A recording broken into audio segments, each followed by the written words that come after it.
I love when you see like the flames start to burn brighter inside of them. Yes. And the sparks start to go like they come off. alive. Yes. I love that. I love when they're, they come back and they're like, guess what?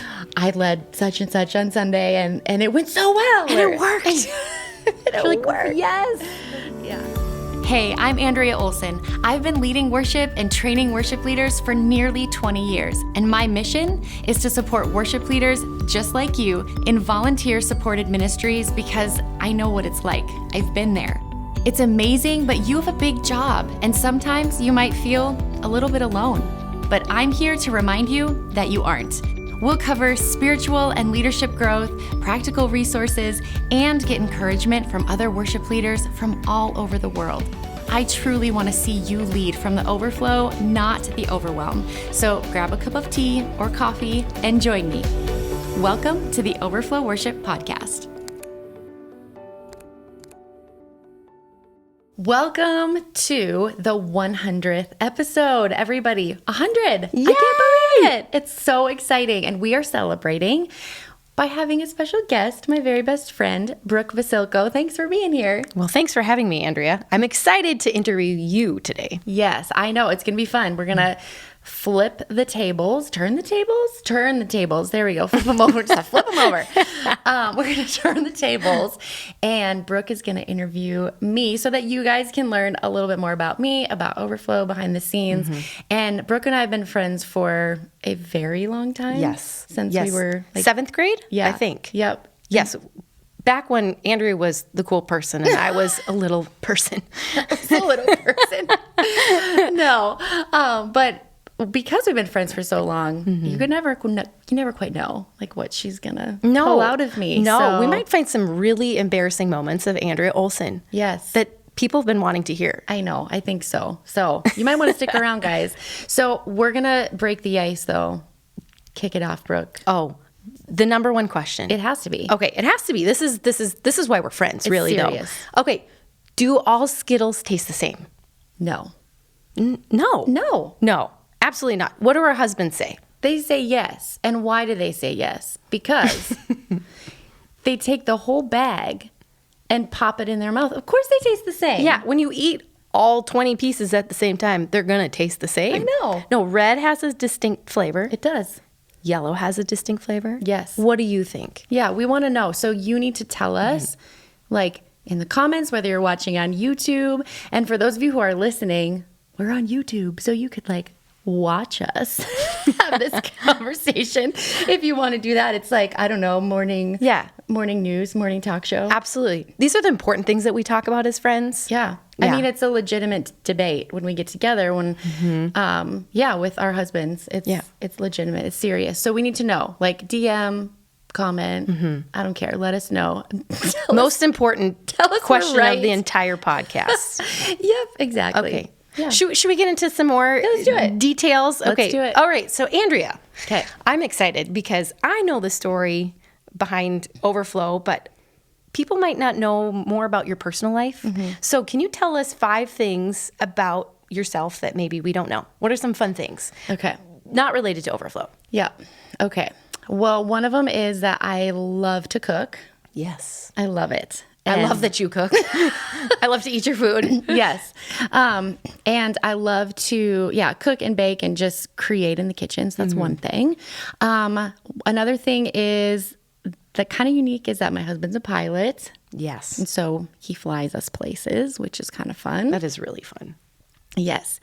Another thing would be that, let's see, I grew up in a town that was really big in marching band. Yes. So I was in a competitive marching band when I was in high school, and I was in the color guard. Yes, you were in the color guard, but you also played one instrument. Yes, saxophone, alto.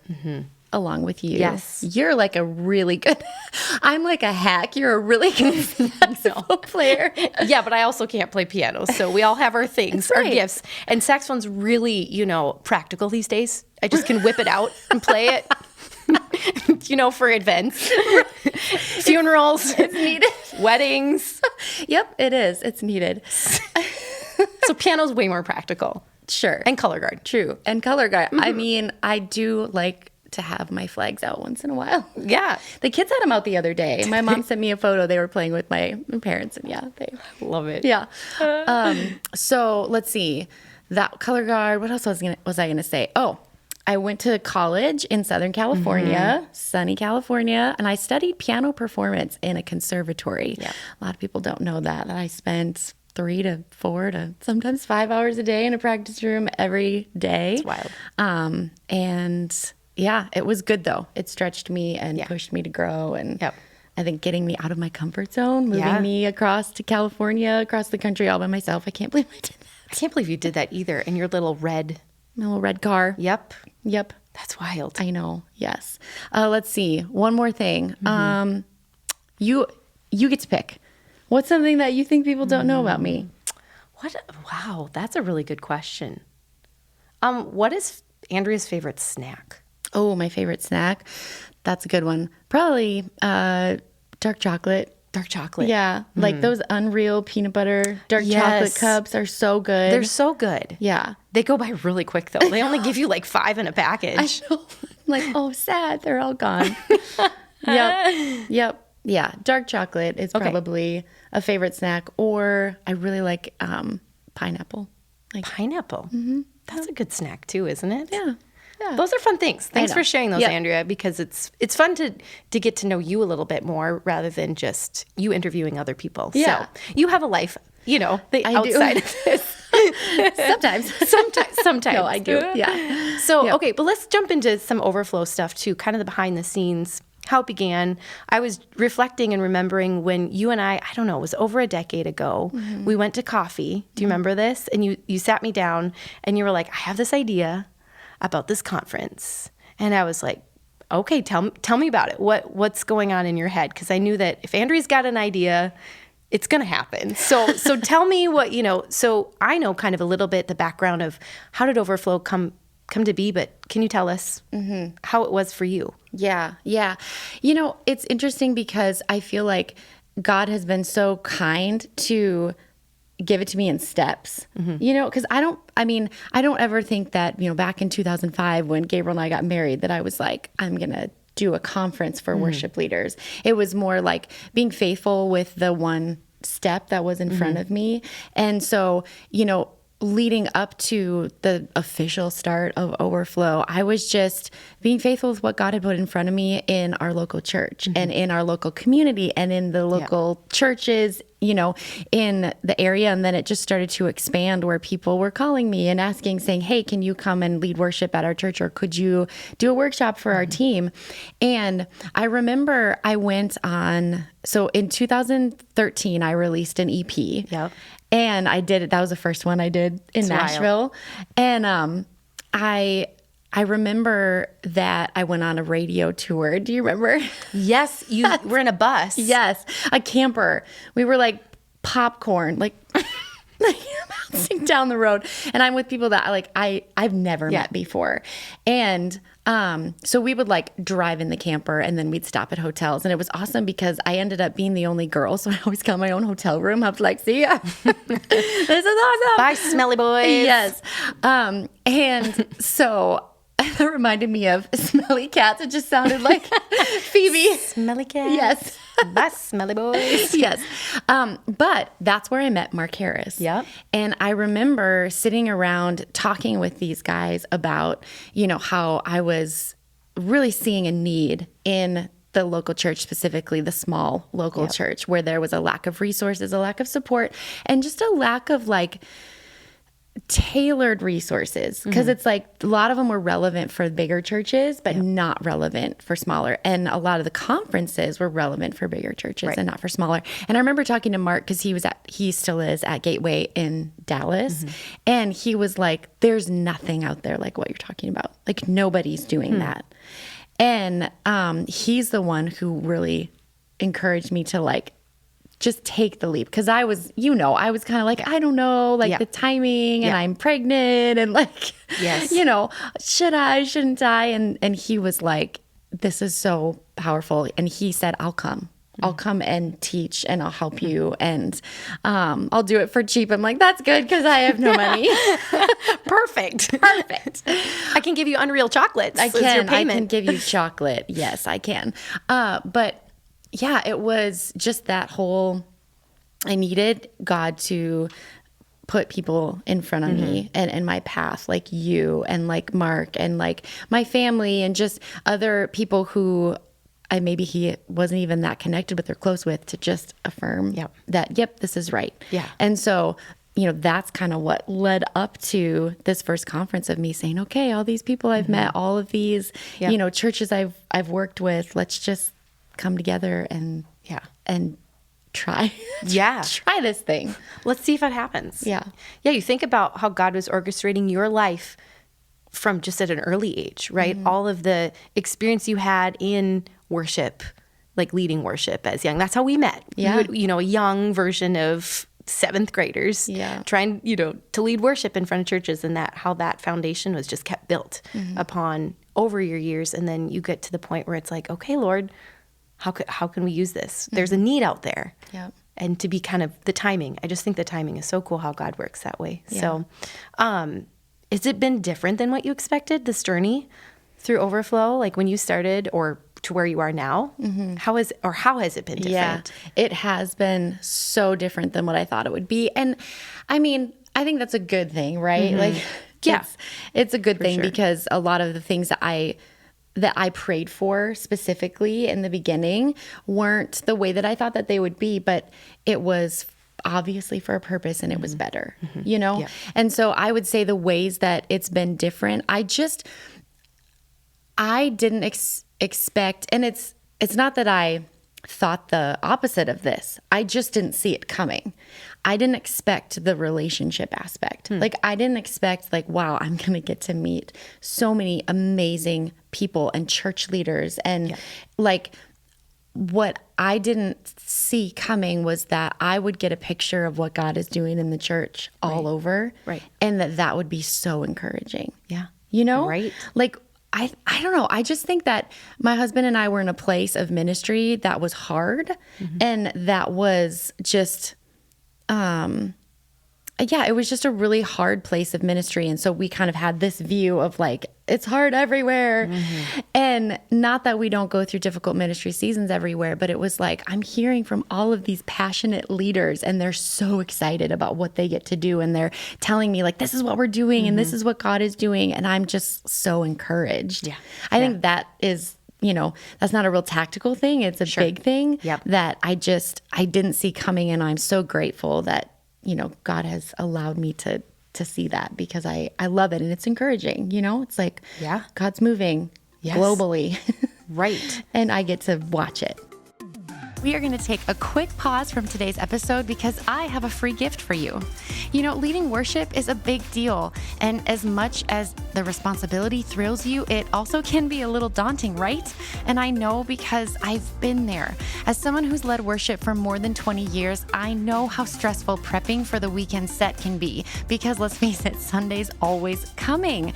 So I've developed a checklist that I go through every single time I'm preparing a set list for an upcoming service. And it really helps a lot. I feel confident. I feel prepared. It saves me time because let's face it, volunteer, you're probably spending precious evening time working because you're just trying to fit it all in. And so this helps you work smart and saves you time. And most importantly, it just helps me make sure that nothing falls through the cracks. It's helped me for 20 years and I'm giving it to you for free. So click the link in the show notes or head on over to overflowworship.com/setlist checklist to get yours today. All right, back to today's episode. And you could be hands-on. You're like, you're in it. Yeah. Yeah. That's so exciting. I'm so proud of you, Andrea, for all that I just see.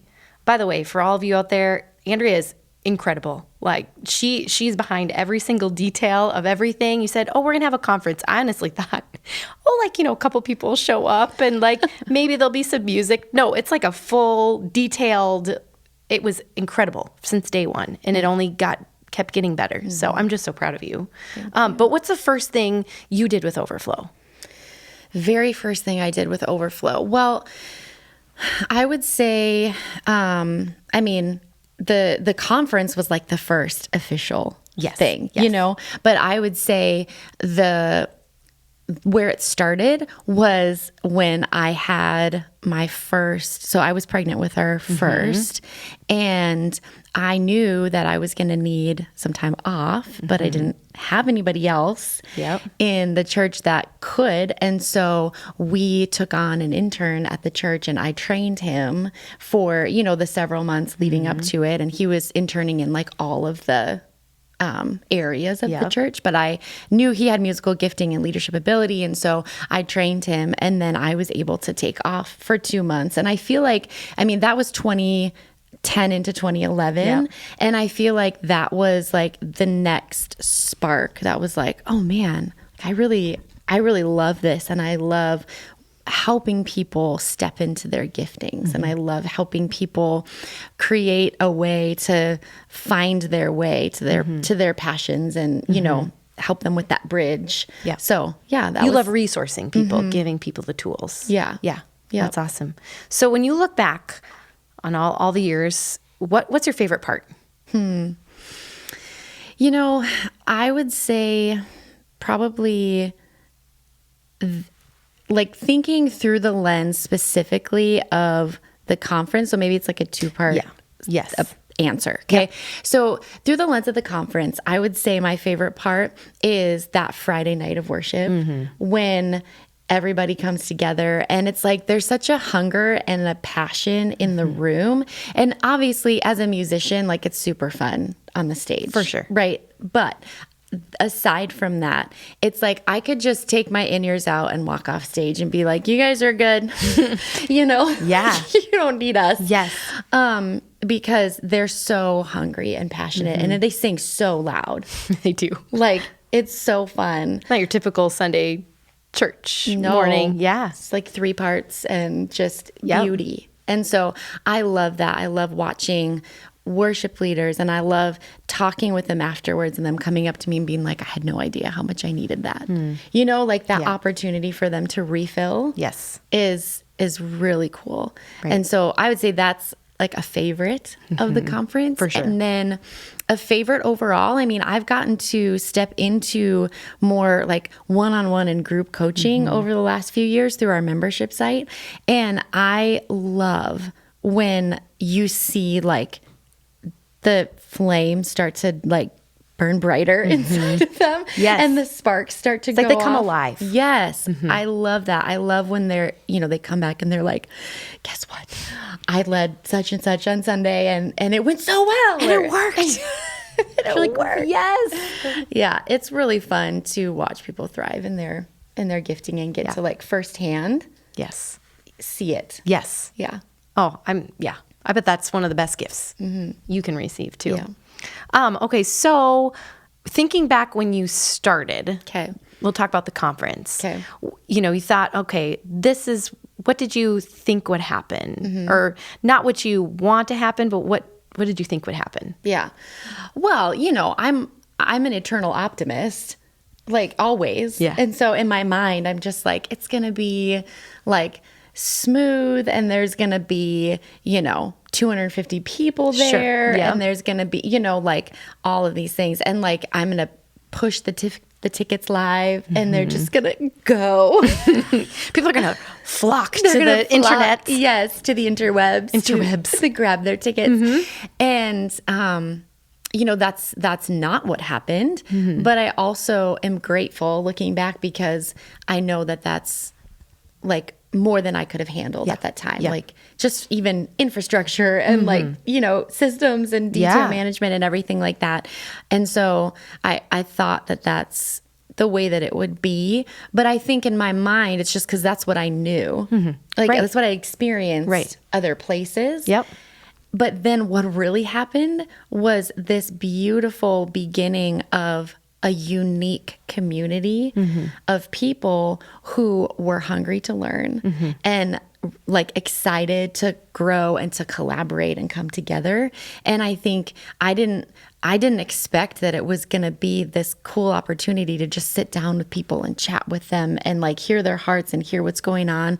And probably just because I was so caught up in the details and like the broad scope flow of the weekend that I just was blown away by like, man, these are just amazing people, and it's small enough that I get to sit down and have that with them. So that's what I loved it. I mean, we sat down. Do you remember Alan Scott? He was at the first one. Yes. And we took him out to dinner and we spent big bucks at Grizzlies and love Wilmer. it. I love it. Sorry, Alan. I can do better now. If you're watching this, If Alan. you're watching, Alan, I'm sorry. No, I'm kidding. But we sat down to dinner, and it was like, I was like, this is what I was made to do. Like, I mean, it was so clear. And so that's pretty cool. I just think all of your gifts that you've been given, just your heart for, like you said, ministering to people who are also in ministry, who are on the front lines. You love pouring into people that way. You love people, giving people an opportunity to refresh, to re-energize through worship. And you also love organizing and doing all that. And I think all those gifts were just perfectly well suited for you. So it's fun to watch you bloom into who God has created you to be too. So fun as a friend to see that too. And I love that it was small enough that you could have those personal conversations with people. I think people love that part of it too, right? Yes. There's people I can talk to. It's not just far away, just somebody up on stage. Like, you're a real person that cares about people. So we're getting really long-winded. We're like super long-winded. So this is the end of part 1 of the 100th episode of the Overflow Worship Podcast. So what do they have to do? They gotta tune in next time. They do. Yeah. Okay. You'll want to hear what's to come. Yeah, for sure. Okay. So part 1 is done, and we'll see you next time.